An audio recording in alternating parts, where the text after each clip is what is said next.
much. Not just because Peter Wright is getting closer to Gerwyn Price at the top of the rankings by getting himself to the semi-finals and Price being eliminated early, but because of his brilliant standard all day long, 41. He will find resistance from Heavy Metal, who in the quarterfinals was nothing short of magnifique. 43.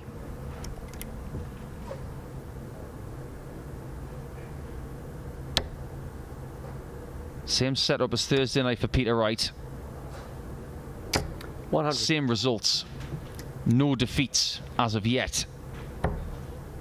And in those 4 meetings in the last 12 months, 140. there's only been 1 win for Ryan Searle.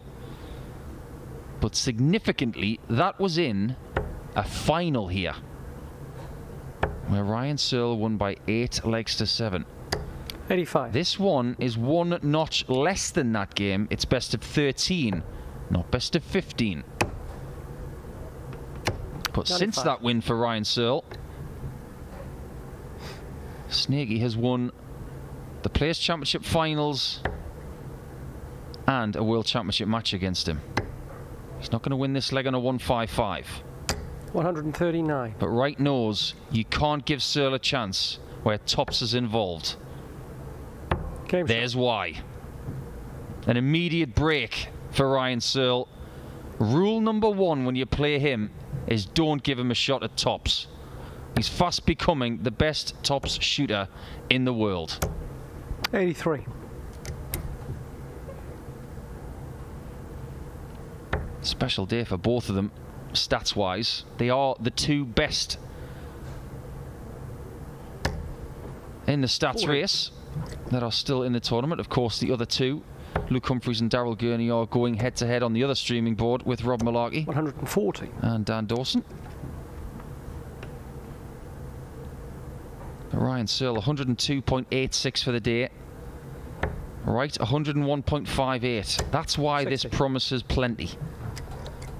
28 maximums for these 2. 16 for Peter Wright, 12 for Searle. The one coming after this. 108. And there is another max. Funnily enough, the man with the most maximums coming into the last 4 was Daryl Gurney. 62. And he's got the worst running average of 97. 130. Ryan Searle is flying here. And if he maintains that 115 standard that we saw from him in the quarterfinals, 100. when he was up against Krzysztof Ratajski, maybe Peter Wright's going to have to find his A++++ game. Double 1. Game shot. Another double towards the top of the board. And he's got the weight of that dart so good. And he's 2-0 up against Snakebite. And let's have a little look at Ryan Searle's 100. day then. Let's find out. 120. Just didn't give it enough. Even if it did follow the path of that second dart on that line, it might not have snagged its way into 58. the top's bed. So now he's got a clean double 10.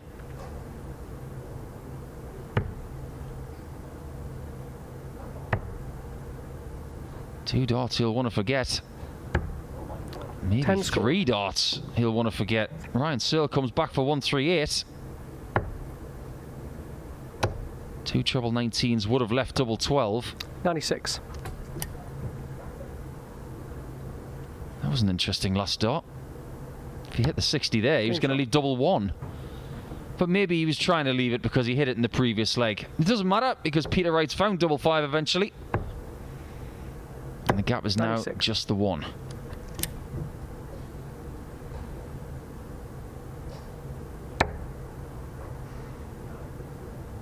Averages in this match are not eclipsing the 100 mark just yet, but there's plenty of time to sprint. The game on the other board is going at a slightly faster 80. pace. Currently 2-2 between Gurney and Humphries. 2 players eagerly trying to get back in the winner's circle, but these 2 firmly in it the last couple of seasons for Snakebite, a regular visitor to the winner's circle. for the last 10 years. It's actually been 10 years since his first PDC title. 58. Fast becoming one of the greatest players of all time. You might not have said that about Peter Wright 10, 11 years ago. 140. But the work he's put in, the mad scientific research on the tungsten as well that we constantly harp on about. It's got him to this point. And he's wearing a dart shirt today that's very reminiscent of Joseph's Technicolor Dreamcoat. 36. Is he going to go for this? Today we've seen people reject these shots, but I don't think Wright is that silly. Game See, that's what you do. Get yourself back in the match, get the shot of the bull, take it, and do not give your opponent a look at a 167.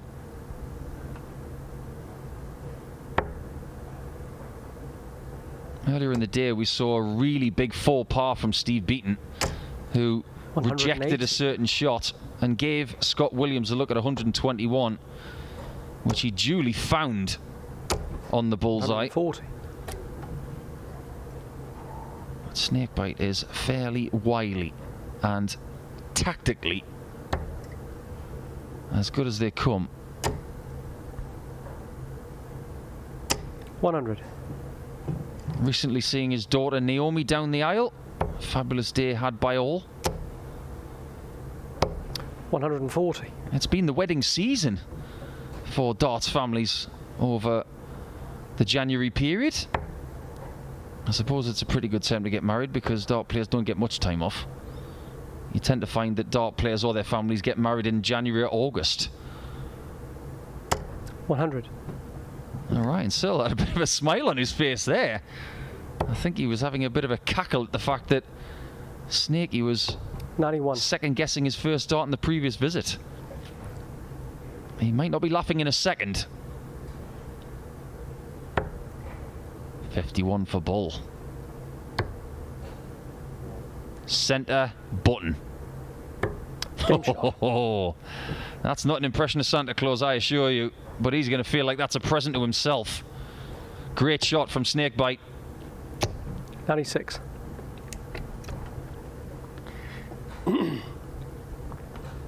Got to get to 7 in this semi-final. And the Snakebite average is starting to climb 140. over 105. The last time we saw Ryan Searle getting averages 140. in the 110s, in the middle portion of last year, he was at this portion of a tournament pretty much all the time. He was selected by our co-commentator Rob Malarkey today as a possible winner. He's not out of this yet, but he's going to have to find a bit of a sprint to stay with Snakebite, that's for sure. 133. Great thinking from Ryan, who right now is a darting brand, just like Peter. They've got the hair, they've got the shirt, 105. they've got the metal, they've got the